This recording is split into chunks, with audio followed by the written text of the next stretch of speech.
Hari Om. Hari Om. Hari Om.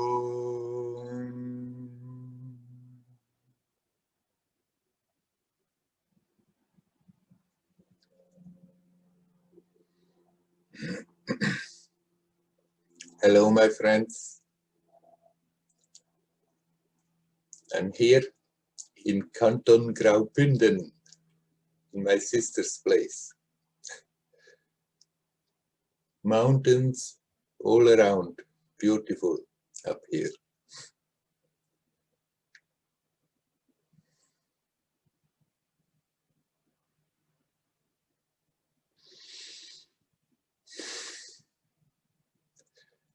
This is a time to relax. This is a time to be open.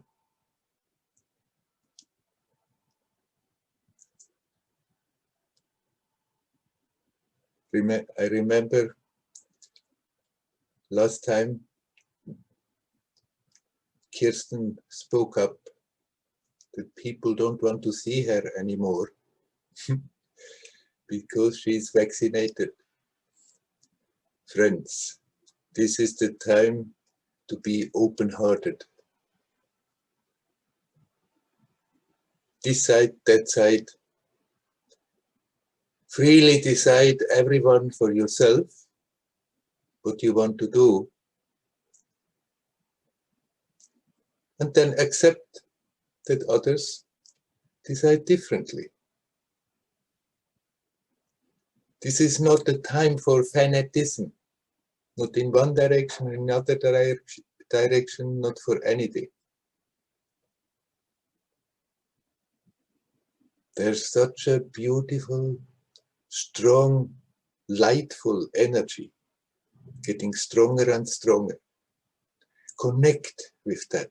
Connect with your own light and see that divine light in everybody else. Let's not quarrel about opinions this way, that way. Do that which you personally feel is right. That you are at ease, at peace with yourself, with your decision. And if other people sometimes are aggressive about it, then don't worry about it. It matters that you are really fine with how you're deciding, what you're doing, actually in all the things, not simply because of this matter. And then it doesn't matter much whether other people like it or don't like it. But we who are conscious, let's not get into this bickering with each other, judging people because they have other ideas. Freely choose for yourself and freely let everybody else choose for themselves what they want to do, what they feel is right for themselves. You are all essentially that one divinity. All this is superficial.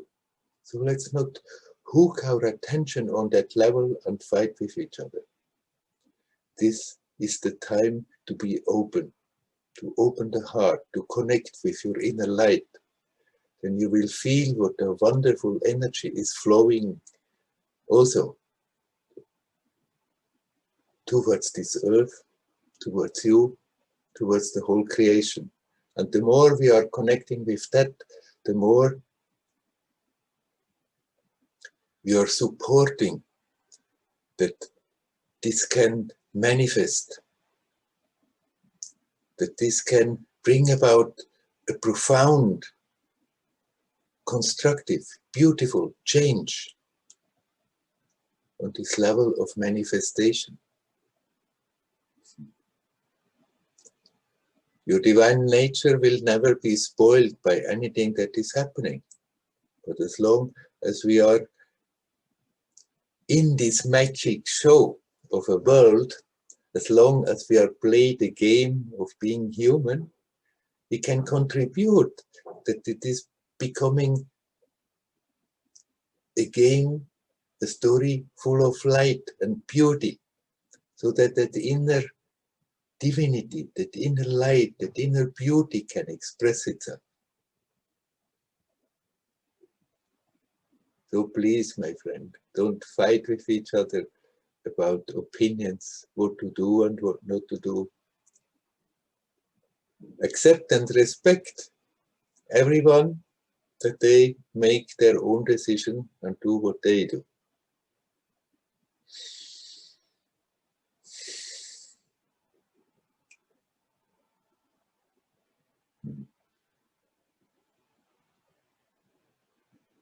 Okay, I'll invite anyone who would like to talk to come in. Is there anyone there who is ready right now? Please come in.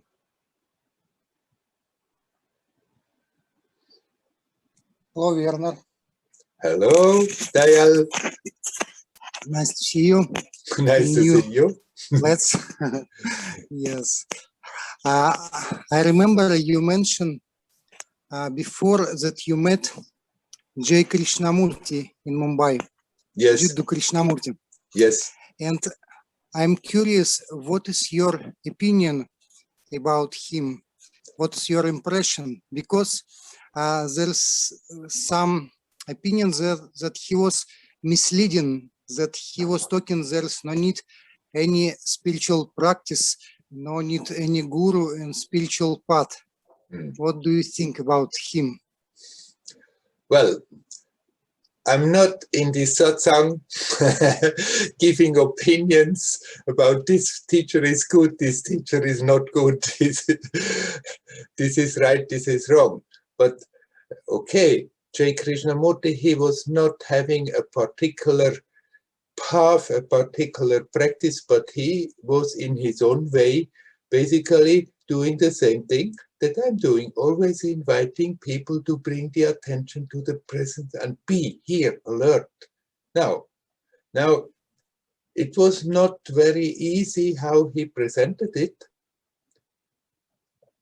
I think not so many people were capable of really putting into practice what he was teaching, but still, I mean, he was speaking from a position of light and trying to inspire people to become more self-aware.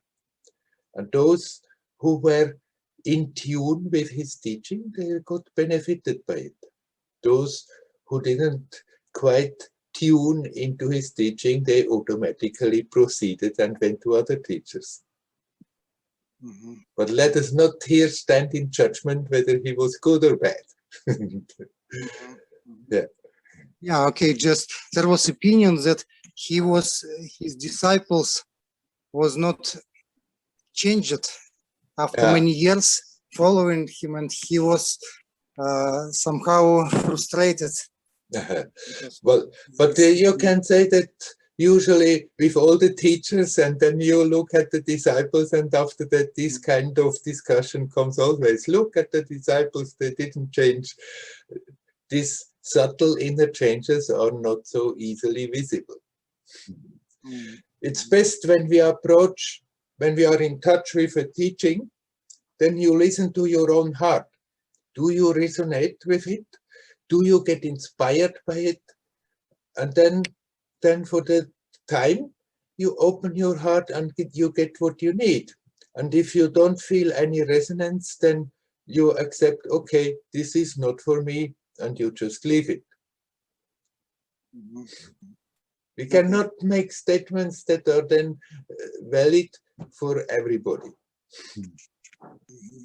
And another question, what do you think about his story? He was picked up by his teachers when he was young, and they give him very serious training, and he got liberation, probably. Is it really possible to choose someone and just give him teaching and he will get liberation? How that work with him?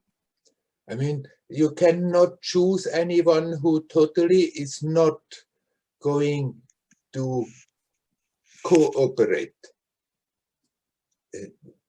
The fact that he got something out of being chosen and then being taught by his teachers is that he was ready, that he was willing to cooperate with them. You cannot just pick up anyone and say, now I'm going to teach you and force you into something. That willingness was there. Then later he found out that his path will differ from his teachers, and so he separated himself from the Theosophical Society, but still he kept a great respect for his two main teachers, Leadbeater and Danny Besant, till the end of his life, in spite of just choosing for him that he goes another way than they are going. Okay, I understand. Thank you. Thank you. Also, I want to tell you, tomorrow I going to Vipassana Center for 20-day course. First time in my life, such a long course, and I hope I will be able to do that. And Nelly, my wife, will stay alone at home, and she planning to do self-course. And maybe she will need your support. So just inform you that she planning to meditate seriously. So please help her. You said 20 days. Yes, 20 days. 20 days silence? Yes, 20 days, 20-day Vipassana course. Yeah, like in Vipassana Center. Cuenca style. Cuenca style, yeah. Right. First so time in my life. 20 days. Quite a thing you have in front of you. Yes, yes, not easy, Yes. because 10-day course quite challenge, and this is double. This is double. We'll see. So I wish you well and much strength. Yeah, it's yeah, good to keep a light spirit, that even with the quite stern routine, if you can, try to keep a playful spirit in it. Not desperately trying to break through something. Just be here now, do your Vipassana, do that practice, but in a playful, joyous way. Then the 20 days will go whoop, like that. Yeah, we'll try. Thank you. Thank you. Wish you well. Hari Om. Hari Om. Hari Om. Hari Om.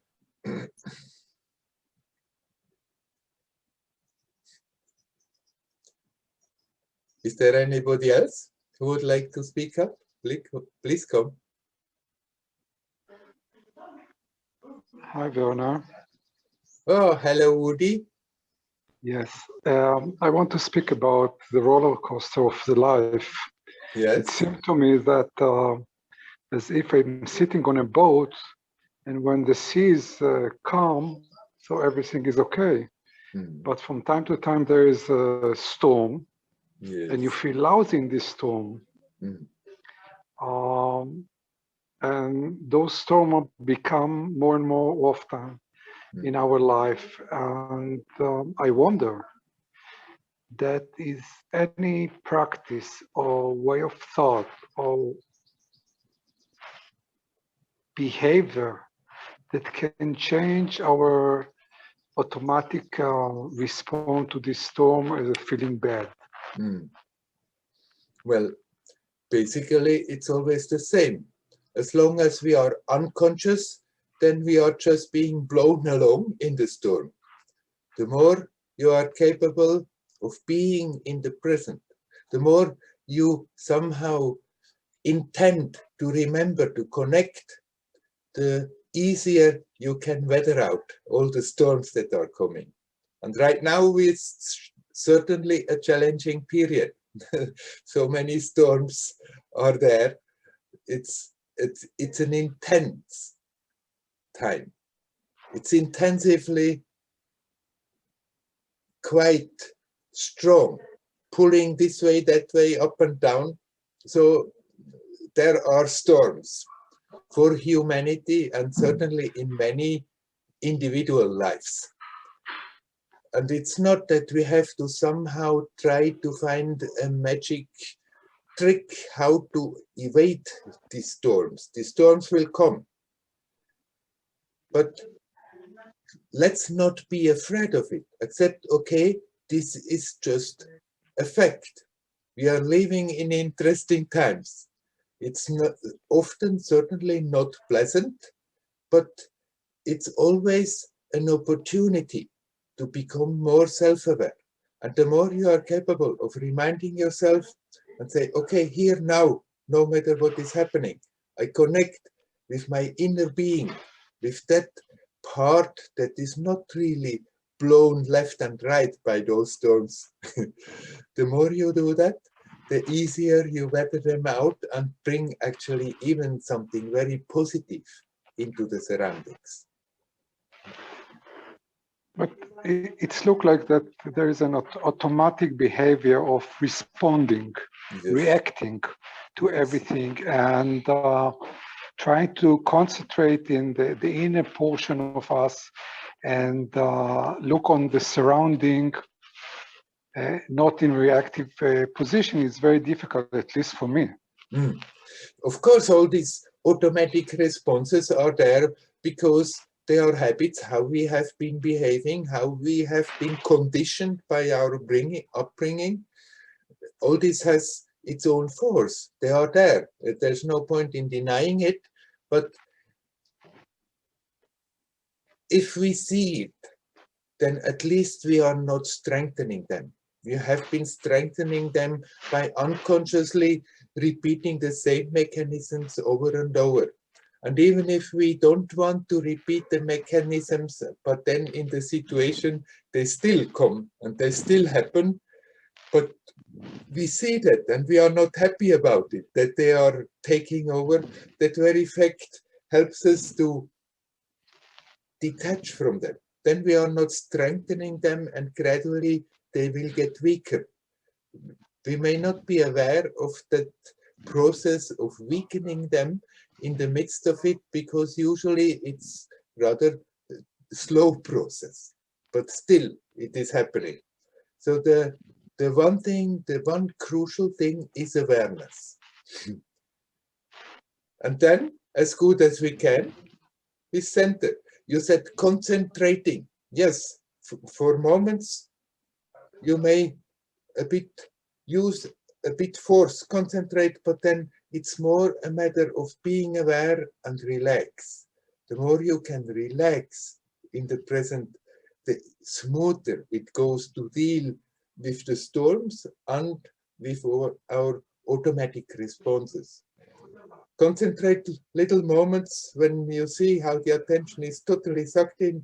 No, here now, but then immediately also relax and stay with it as long as you can. Then you forget it again, it goes out. The moment you become aware, oh no, come home, here, now, and relax. But there is no danger to be detached even from things that are very important for us, or that we care about, that as being exposed to some event that is touching, or I think that I have to be there or to react in some kind of reaction, and I'm afraid from be detached from those events. So I have to choose between events. Yes, on the surface you will be touched, but there is a core in you. There is a center in you that is not affected by it. You know, being aware of that doesn't make you insensitive at all. It's not that by doing so you create a wall around yourself. It's just that you become aware no matter what is happening, no matter how stormy it is, there is still that immovable center in you. And you can be aware of that immovable center, and still on the surface get involved and respond in a kind and human way. But often when we are not aware and we are getting touched, then it's blowing us away. It's taking us away from our centeredness. And then the attention is usually totally hooked on the emotional level, and we just react emotionally. But if you are aware that there is that center in you not affected, then actually you respond from a more profound place. It's not that if we are not attached to the emotions, that we become insensitive. In contrary, if we are not so much involved in our own emotional reactions, we may much more perceive what is really happening in those around us. So don't be afraid of becoming insensitive when you do that. Actually, the opposite is happening. We're only becoming insensitive if we try to create a wall and don't want to have to do anything with it. But that's not what I'm recommending. So it seemed to me that awareness, non-judging awareness, is the key word. And maybe try or succeed to improve that. I really appreciate that. That's what we are here for learning, for unfolding, for growing. Appreciate it so much. Thank you. You are most welcome. Hariyo. Hariyo. Is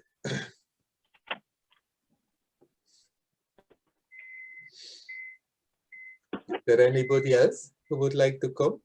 Please come.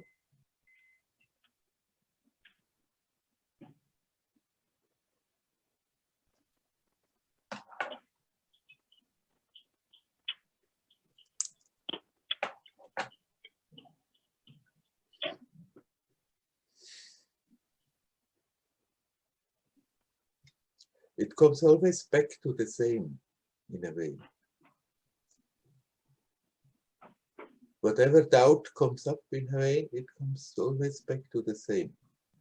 Let's come back to the base. Let's connect with our own lightful, beautiful, divine nature. And then we can play our human role in this human world. Knowing it is, in a way, a momentary appearance. It's not as real as it is. It's created that the consciousness on this level, where we are, has a chance to manifest. And through the continuous accumulation of experiences opens up the heart and unfolds, grows in a way. Consciousness doesn't grow. I'm often using that word. It's just to give an indication of what is happening. Enriching is another word.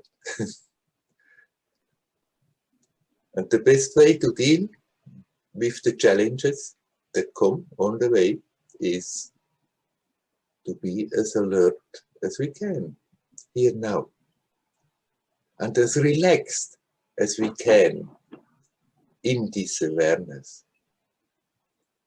and as playful and as joyous as we can in this awareness of the present. And then we become more and more aware how everything is connected.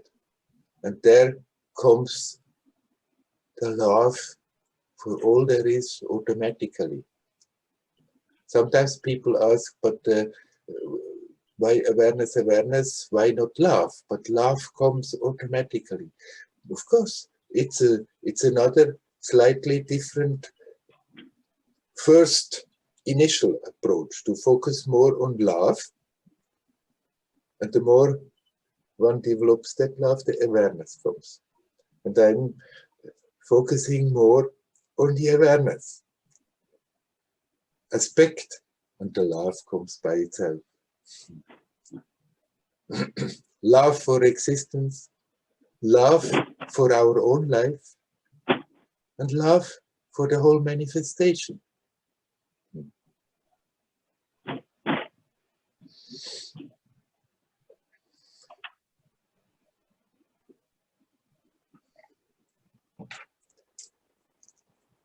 There is a microphone open. I'm going to mute again all.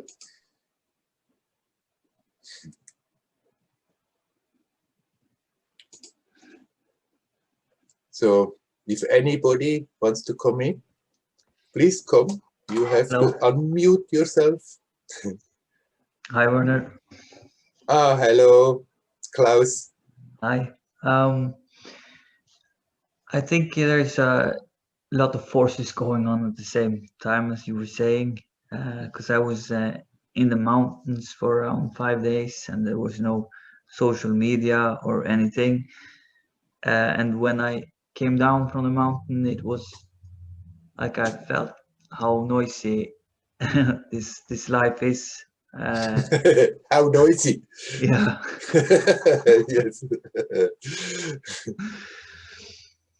So it just made me aware that there is this great silence, and it's just effortless to walk in nature, and yeah, it seems just very simple, and it's almost like you don't like I didn't feel the pull, which I feel when I get back to the city. When I get back here, I feel all my desires and all my wants and all these things, which is just going back into the house. I feel all this pull of doing things and getting a certain direction of the life. But before that, when I was in the mountains, it's just calm, peaceful, and so it's a contradiction. So I don't know if you have any sharings about how to like still evolve and be in this this seeming chaos, or which is on the inside. Of course, it's wonderful if one can have those times in a very peaceful place, in nature, connecting with trees. they are gentle and beautiful. Have not all that mental stuff that people are having. It's good, it's great, and I recommend it to everybody to do so whenever they can. But of course, then life will also put us again in other situations where you are in the chaos, in the noise. Strengthen your batteries when you are in a peaceful place. And don't go back already with the fear, now I'm getting out of the peaceful place and so I'm going to be overwhelmed, but rather, okay, I'm coming back with that inner strength, being again newly reinforced, and then bring as much as you can into that noise, into the noisy place. The inner beauty, the inner silence is still with you. It's, of course, and you are doing that also, it's extremely helpful if every day you have some time also in a noisy place where you are by yourself. You create your peaceful atmosphere and you go into that silence. But then don't be afraid. Just walk out ready. Okay, I'm going out and still there is peace in me. And when you catch yourself that you are getting overwhelmed and involved and blown away at that moment, you just come back. Unafraid, unattached, playfully, joyously. Be here, be now. And there it happens again. Your attention will be completely taken away, overwhelmed by all the emotions around, or overwhelmed by all the actions around. When you become aware, oh, got me again completely, then you just center, breathe, relax. Here Yeah. now. Yeah, I also heard that some teachers are talking about the falling away of the I. And sometimes it seems like there is an I, and sometimes it doesn't seem like there is an I. But is there is there any goal of falling away, that the I should fall away or drop away, or is it? It's more also of a metaphor that the I is falling away. The I is falling away, and yet the I remains. Yeah. It's more a shift of identification. That sense of presence will be there, and there's absolutely nothing wrong with it. And that's the pure I. We don't need to try to get rid of that. It can't be done also. But instead of staying with that pure sense of presence, then we have all these ideas that come out of the whole tale of the story, that we remember and identify.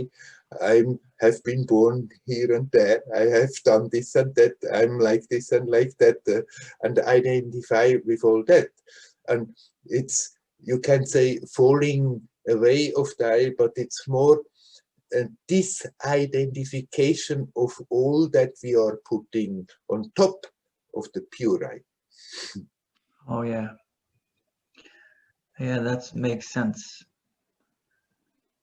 Yeah, it's like that false identity has been built up on it, or like strategies of surviving. Right. And on the mental level, it may feel like, it may look like that the I is falling away. But it's more that all that we are attaching unnecessarily to that pure I-ness that is dropping off. And it can go gradually, but then there may be also real drastic shifts and changes. They may be temporary, and then out of the habit one slips again in the old, or then eventually there may be a slipping away from that so profoundly that you just don't identify anymore in the old way. Still, the process continues from there, from a new perspective. Yeah, because is it like a is there like an I which is being created, almost like a center of all beliefs, or is that the same I as the original I?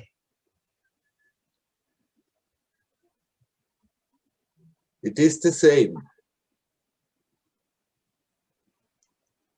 And yet there are myriads of expression of that. Myriads of beautiful expressions of that same essential, unspeakable divinity. And each of this expression of this divinity is unique, essentially the same, and yet unique and beautiful. It springs out spontaneously from that unspeakable divinity. And once it's there, it's there. It's never separate from its essence. And yet, there is in each one a way how the awareness in that center of perception is developing.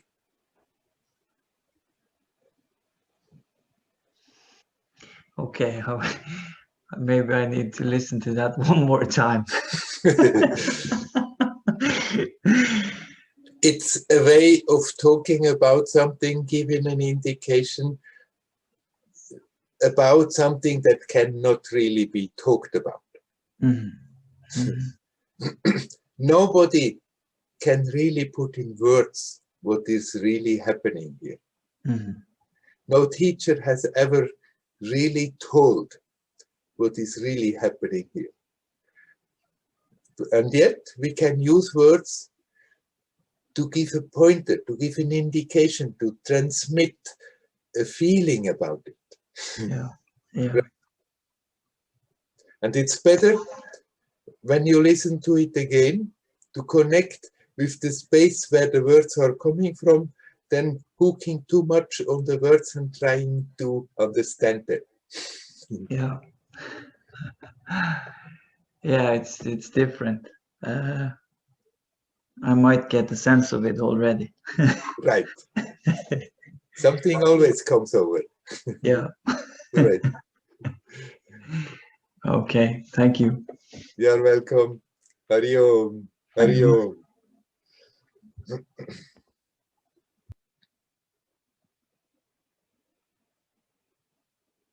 If anybody would like to speak up, you're welcome.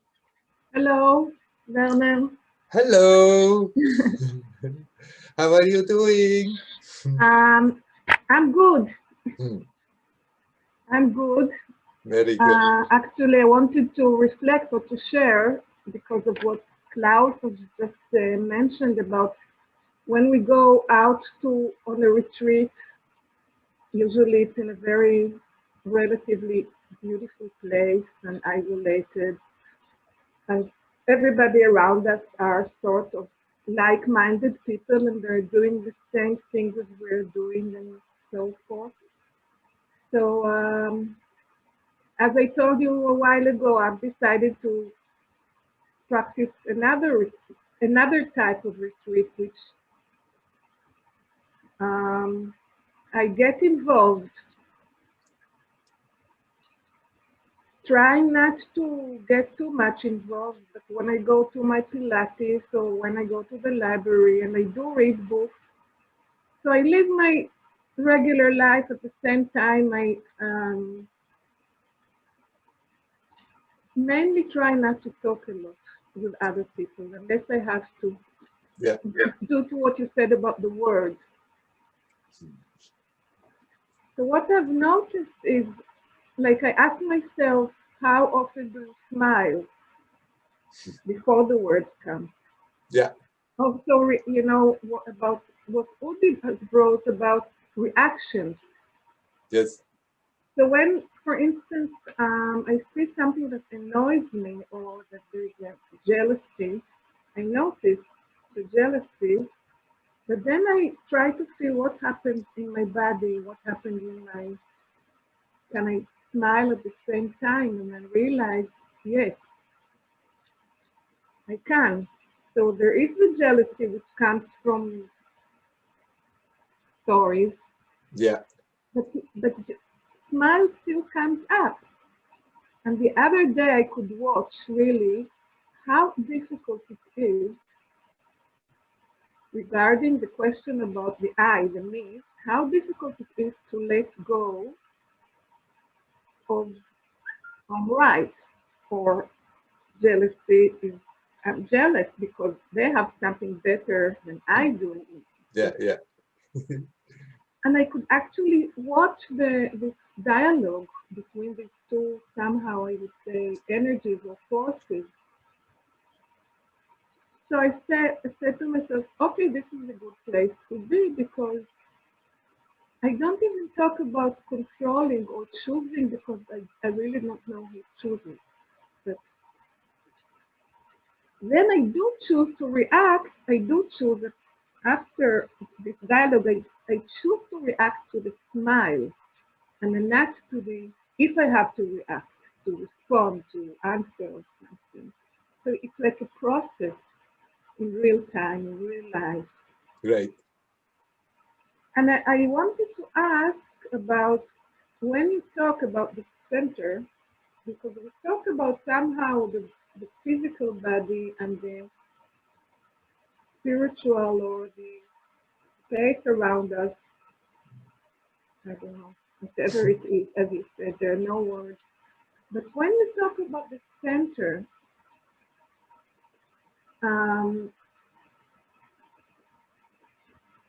not sure I know what it is, but when I practice, for instance, the balance board, I have a balance board which I practice. I've noticed that I'm more and more able to remain balanced on it, like a little Yes. bit. And I don't do it for hours. I do it for minutes every day, or not even every day. So I wonder about the center, like the physical center, the spiritual center. How do they connect? Also, there, you know, they used to say that there is like that we are a vehicle. Actually, we're only a vehicle for virtues, for qualities, for anger, for anything. Yeah. The If the you can- physical center is not one point I can say this is now for everybody the same point. You choose what you feel most natural as your physical center. It can be in different places for different people. And what has this to do with the spiritual heart, with the spiritual center? It has to do that the spiritual heart has not really any physical place. It's just if you choose a point in the body, then it's becoming a reference point for the mind that makes it easier to connect with the spiritual heart. And you can connect with the spiritual heart, whether it's in your physical heart or in your throat or in your third eye or on top of your head. For Ramana Maharshi, he was always talking rather in the heart, but on the right side. Nityananda, the old Nityananda, Bhagavan Nityananda, for him, spiritual heart was located here. The spiritual heart is not located anywhere. But if we have such a point in the body where we learn to center easily and spontaneously, and the more we are doing, the more powerful it becomes, then this physical point becomes like a gateway to the spiritual heart. No matter where it is in the body. The spiritual heart is everywhere. The spiritual heart is just another word for that essential beingness. And so don't think that you miss the spiritual heart when you focus on a center in the body.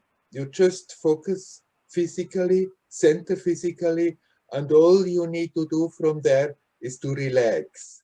And it's like the attention sinks deeper to the essence. And the more you do that physical centering, the more easy it becomes, the more powerful a tool, a help it becomes. It's a reference point for the mind.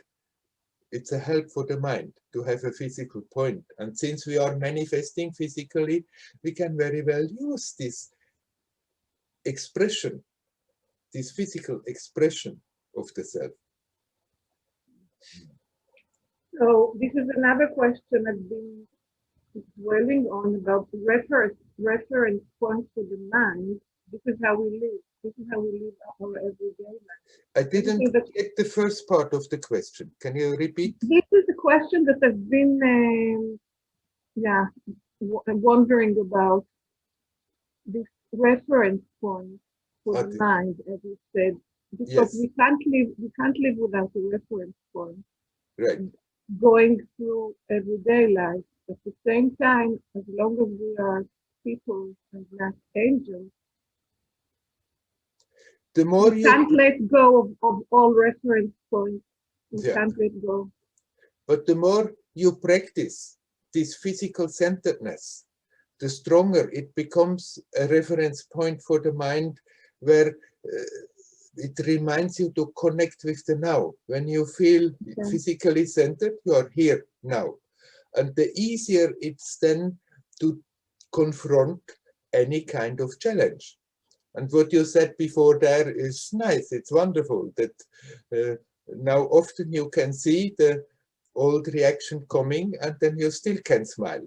And then we have to smile about ourselves and our petty little reactions that want to come.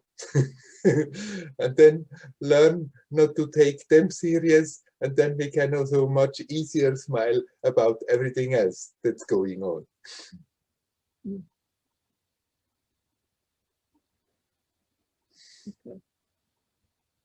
Okay, shall we leave it at that? Hari Om. Hari Om.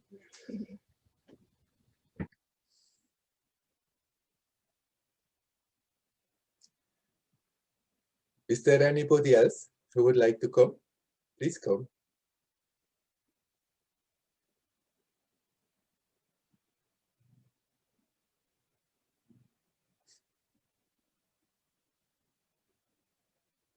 What I just said now to Liora, this is an important point. Well, I expressed it as smiling about ourselves. It means that we learn not to take that person we think we are so serious anymore. As long as I'm taking myself as a person very serious, then of course everything else that is happening in manifestation also will be very serious, because some things I like and they are good, and some things I don't like and they are bad, and there is continuously that struggle in between of them that makes us stressed and hard and unaware of our essential nature.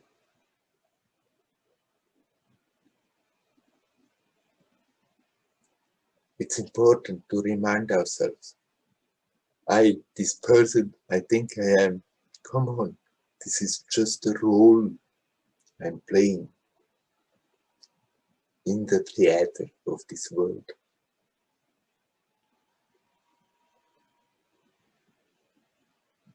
And we can develop that ability to, the more we see what's going on, the more we become aware how we actually creating our own problems, how we are actually creating our own suffering.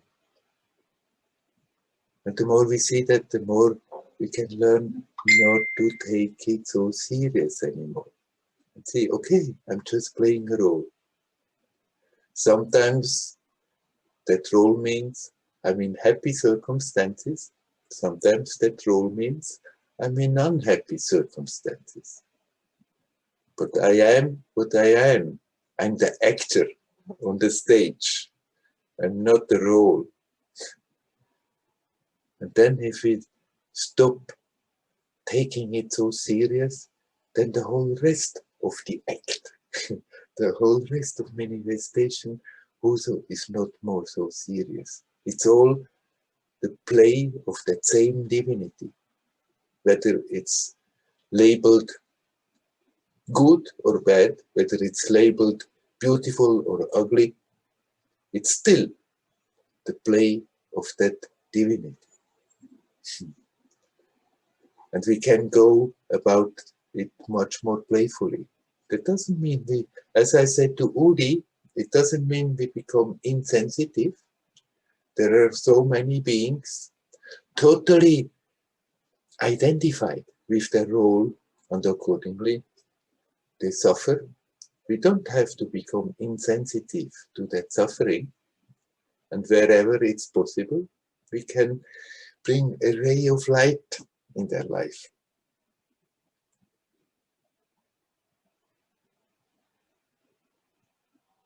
At the same time,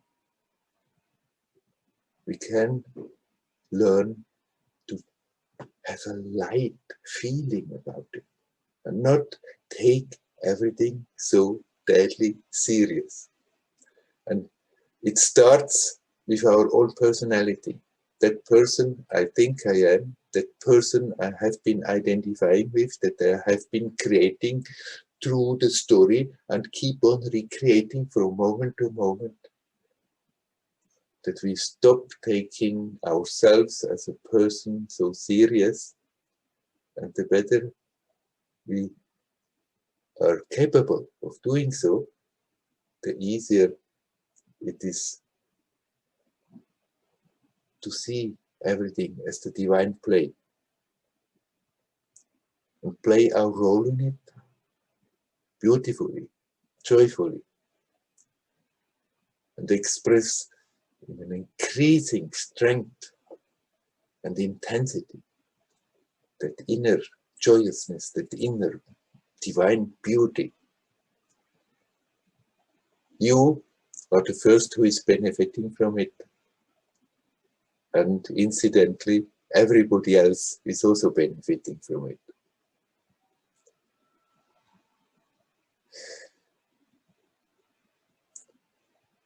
Especially now, it's good to remember that there is such an intensity in manifestation, where people are being, by the circumstances, separated from each other. Because of the circumstances, because of their opinions, because of what they believe.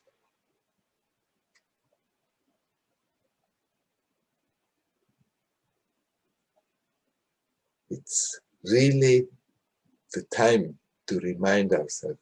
I have to stop taking myself so serious as a person. Myself, my old habits, my ideas, what I think is right, what is wrong. And just be. Connect with your heart. Connect with your inner light. The more you do that, the more you become aware that joyousness of existence is always there. It's never absent. It's only overshadowed if we are putting the attention, fixing the attention on another level. And the more you let that go, the more you connect with that, you become aware that sense of fulfillment is there, has never been absent. The joyousness of existence is there, and the experience of it will go on intensifying continuously. Then your life is full of joy and light and happiness, and you can bring that to the people around you.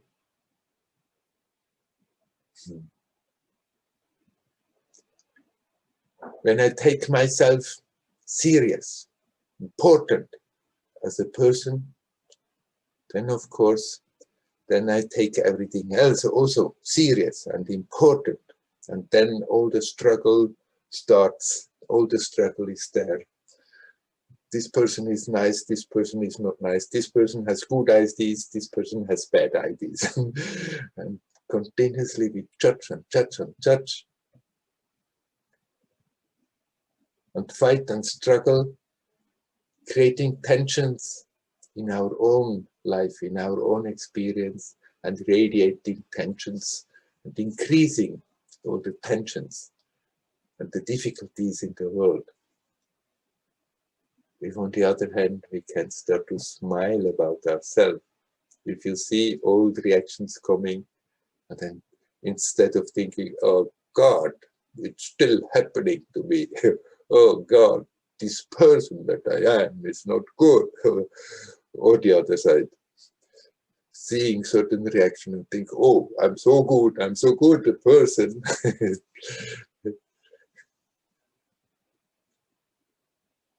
As long as we are doing that, then invariably we are creating tensions. But if I see those reactions come and see, I see you, old fellow, I know you from a long time, repeating again and again and again, and smile about ourselves and see, I don't need to take this fellow so serious. Sometimes the old reactions overwhelm, but then after a moment, we become aware, got me again. So what? Got me again, it's past, but now I connect and relax. we go about it like this, our own life becomes easier and easier and more joyous. And that easiness and that joyousness is radiating. We need not even do something about it. And often it will manifest spontaneously in actions. In a situation, one feels, oh, I feel the pull, that's right, to get involved, to do something about it. Sometimes it works, sometimes it doesn't work. But many times we will not feel that pull, and still, just because of your experience, you're radiating that, and the whole surrounding benefits from it.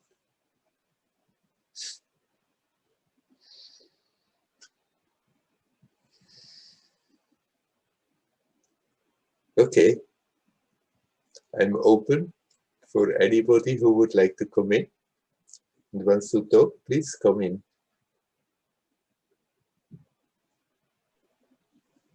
Hello, Werner. Hello, Nelly. I hear you go in a private retreat. Yes, yes, I'm going to do it, and I feel a big wish to do it.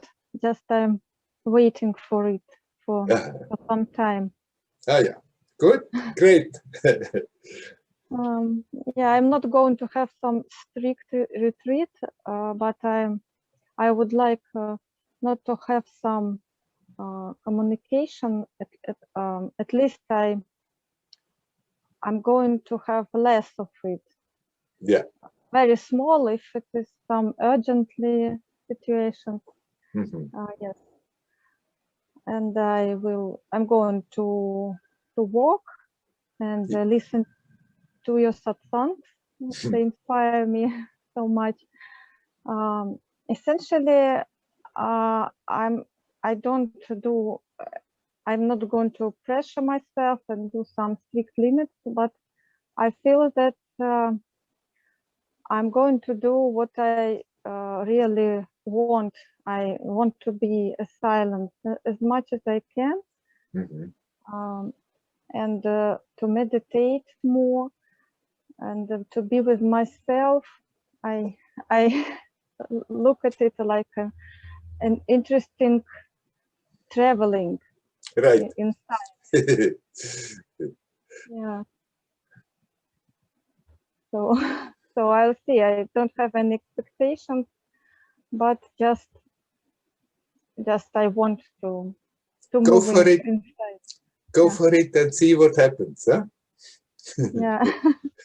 Yeah. So you won't talk, or you talk if necessary, but you will talk later.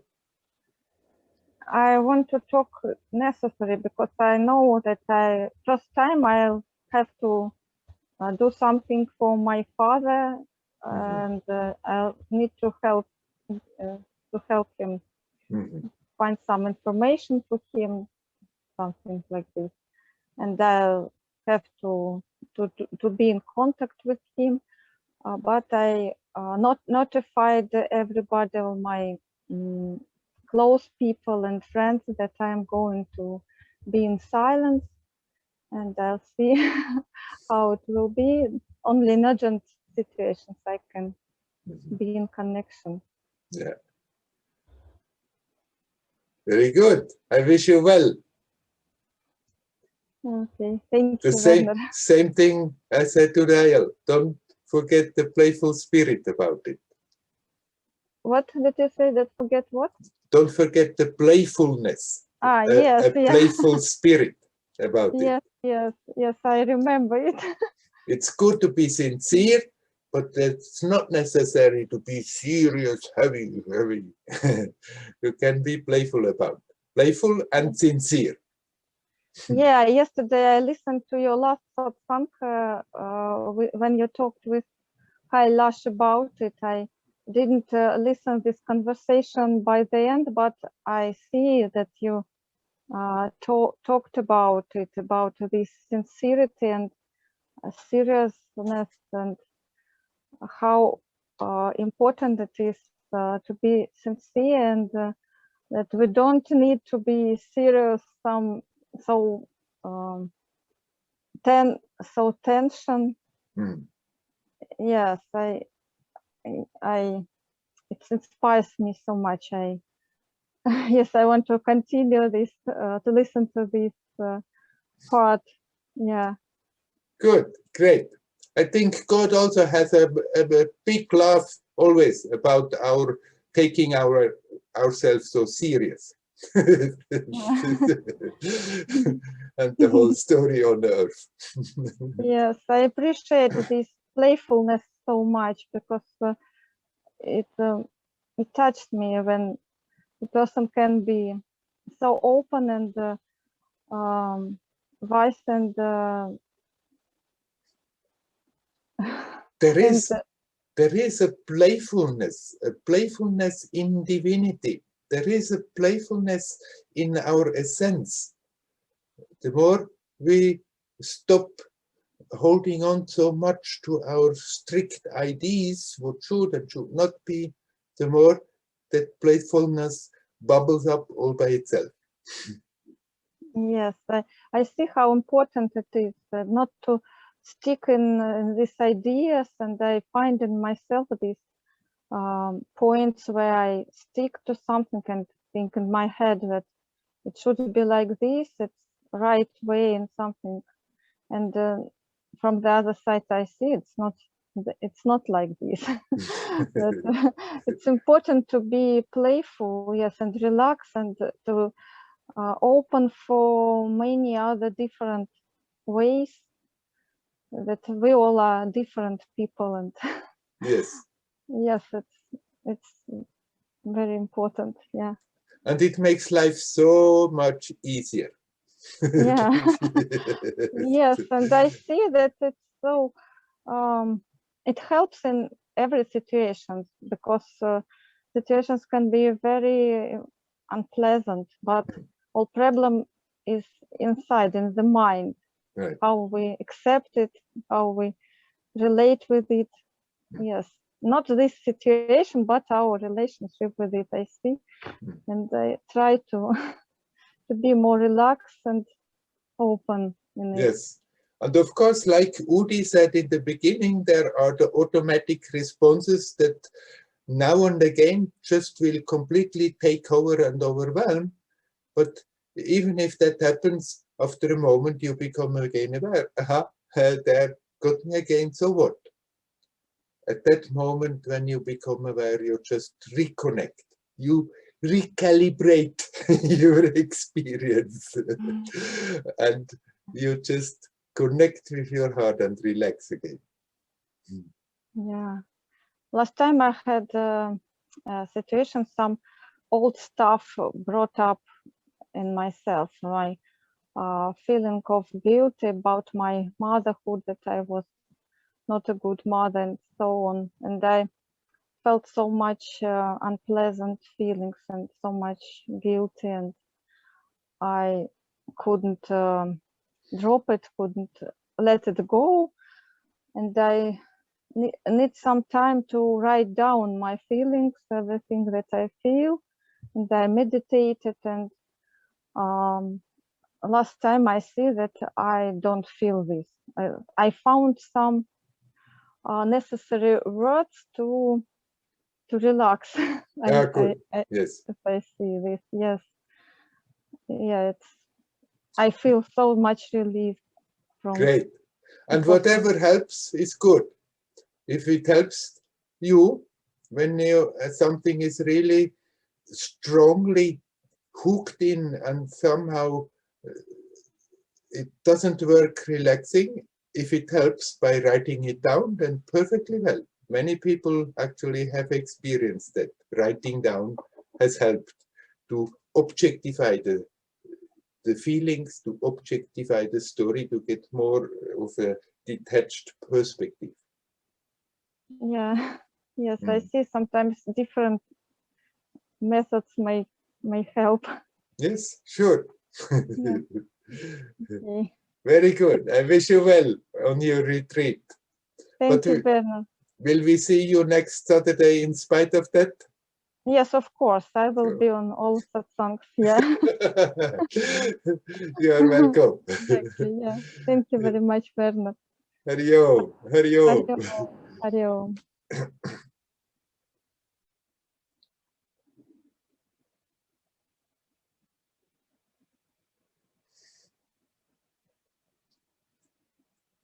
Is there anybody else who would like to come? Please come.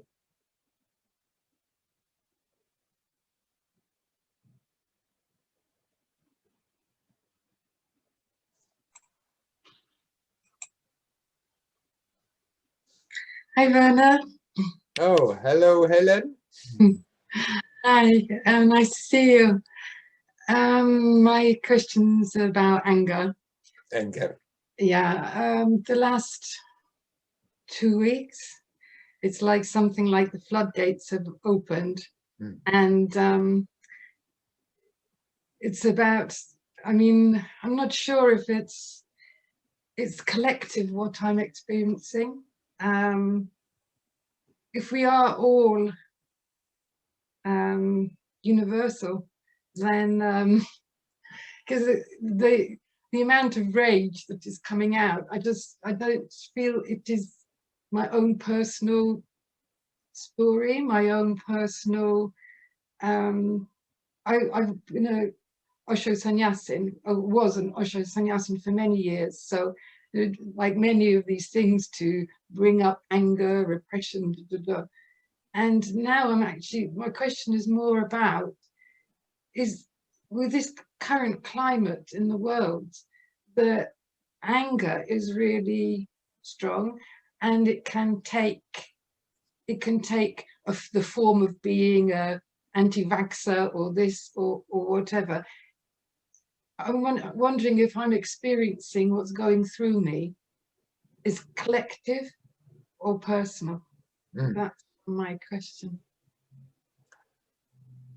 You said, yes, I'm saying that we are all universal. But yes. Of course, our emotions are our personal story. They do influence each other. When there is a place where there is a certain emotion predominant, then people who coming to that place are naturally influenced and have the tendency to tune into that emotion.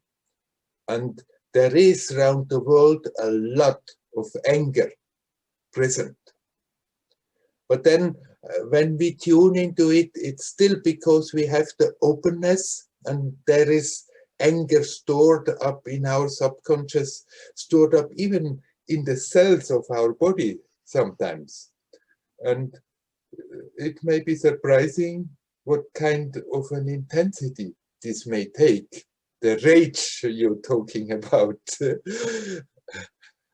You can very well accept, okay, it's being invoked because there is a lot of anger going on, but still it's something out of your personal story, out of your personal subconscious that is still hooked in there and that somehow needs to come up to the surface. Okay. That doesn't mean you have to start to think that you are a bad person because of that. Because of that rage. It's simply accepting the fact, okay, there is good to be alert about it and learn to see it coming, see what it is doing, and then as good as possible not identifying and let it go again. And the more you do it like this, the more the old habit that is ingrained in the body and that is stuck in the subconscious will get released and eventually loses totally its power. Yes, that's the thing. It's like I do sit with it and I do observe it, and yes. I can at times see that it's flowing through just as pure energy, just as pure heat.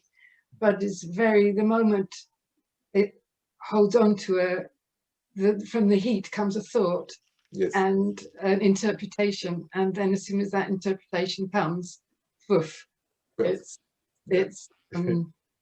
a rage about something. That's very much the flavor of anger. We always, then the mind always looks for a reason, and then we pick up anything, and there, boff, there it goes really. Yes, yes.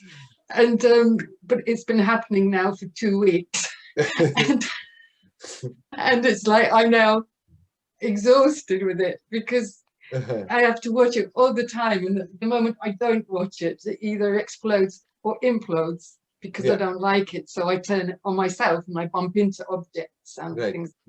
Right. And it's just the amount, how long it's been going on for. So I was wondering, what am I missing? Is it still flowing? It's still passing through. And is there something I'm missing? And that's why this idea of, am I picking it up universally comes in, because it means like, surely this storehouse must be, finished now or soon, and it's not.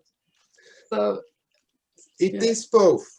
There is a lot of it there, but it has such an effect because there is something in you that is responding to it. Yes. So you cannot yet go out and change the whole world and their feelings and what they are doing. But you can try. You can try. Wish you good luck with it.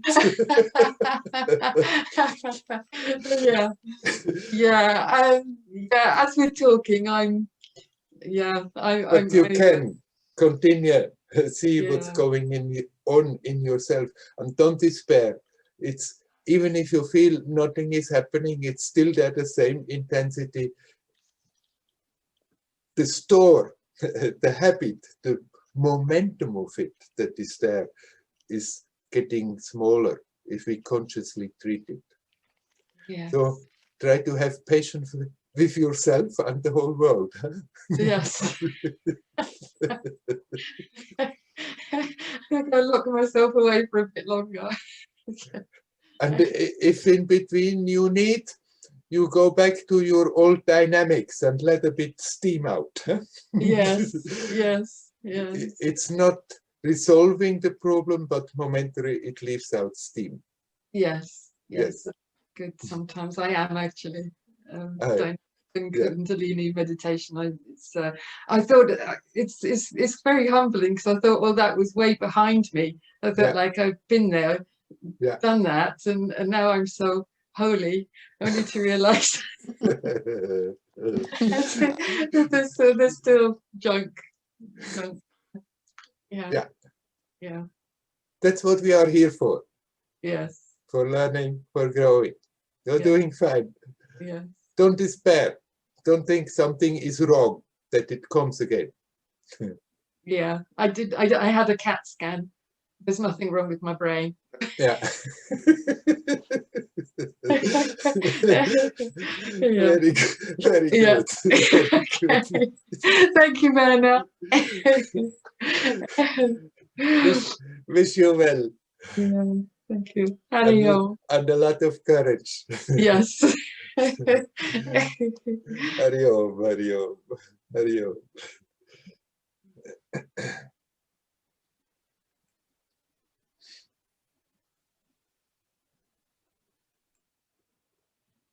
Is there anybody else who would like to come?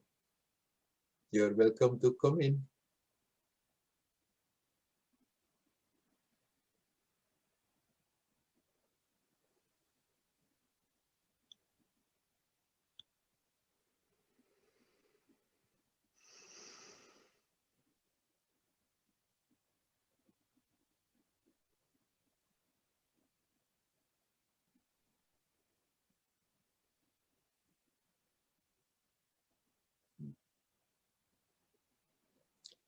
Sometimes it may be disheartening.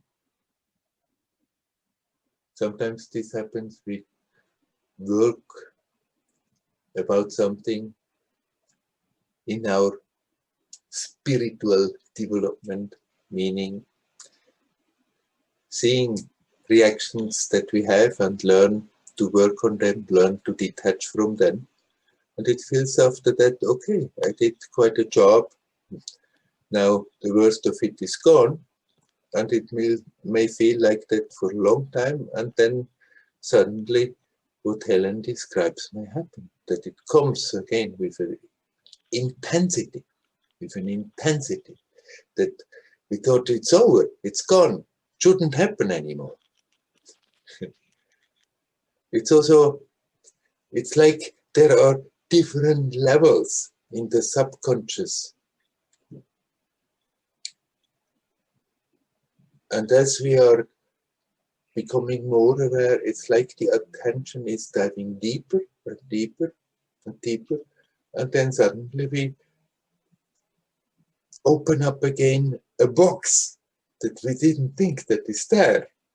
As we are getting deeper, then suddenly something that even when we consciously worked on something like anger, that we're not aware that deeper down in the subconscious, there is still quite some more of it.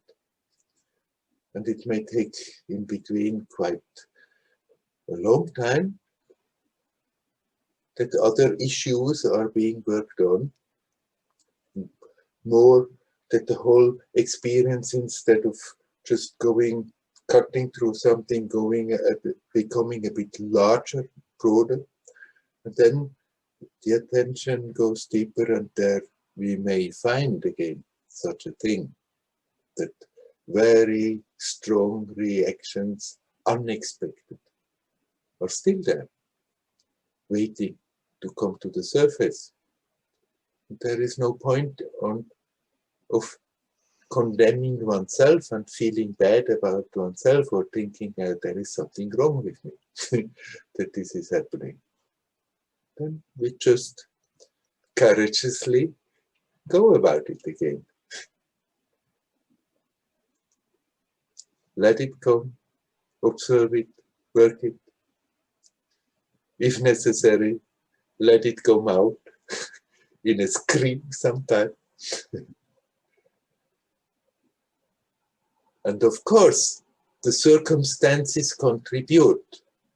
And as I have been mentioning repeatedly, in this intensive time we are living, no point in denying it, there is an intensity there. And people are getting emotional about it all over the world. Of course, this contributes to invoke our responses. It has the tendency to suck the attention in on that level and get also emotional.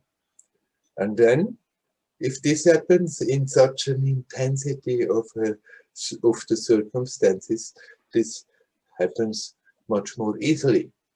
But actually, it's a good thing that it's happening.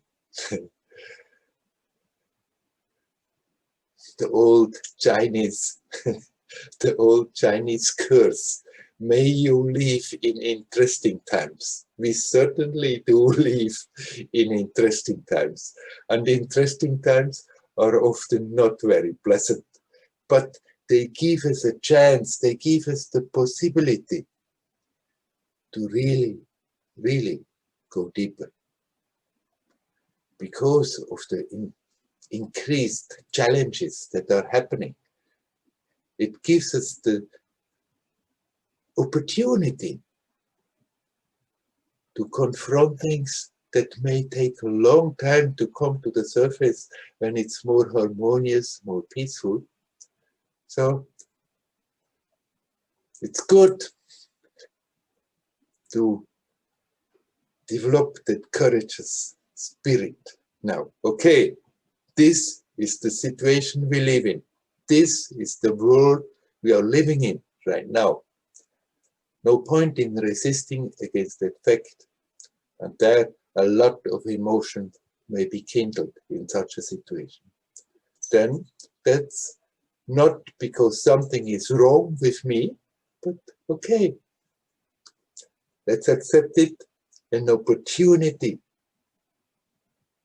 to deal with it, an opportunity to go deeper, an opportunity to unfold our consciousness, our experience. And I promise you again, not a drop of it is in vain. The efforts we have to make, the challenges we have to face, the unpleasant situations we have to deal with, nothing is in vain. Even people who are not aware at all, still they accumulate something very precious that stays with them. And sometime, somewhere, that being who goes through all this becomes aware of it and starts to consciously reap the fruit of it.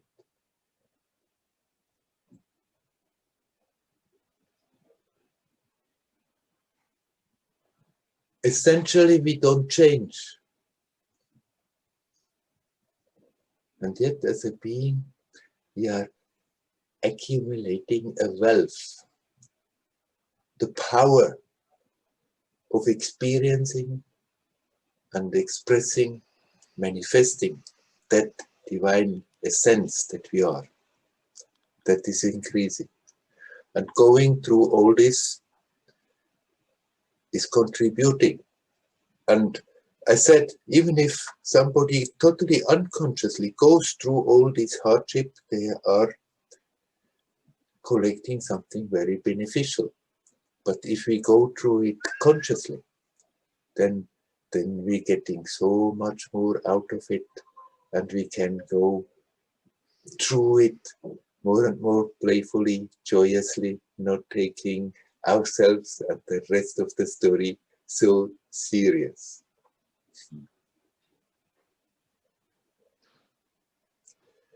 Okay, anybody else? Is anybody who would like to talk? Please come.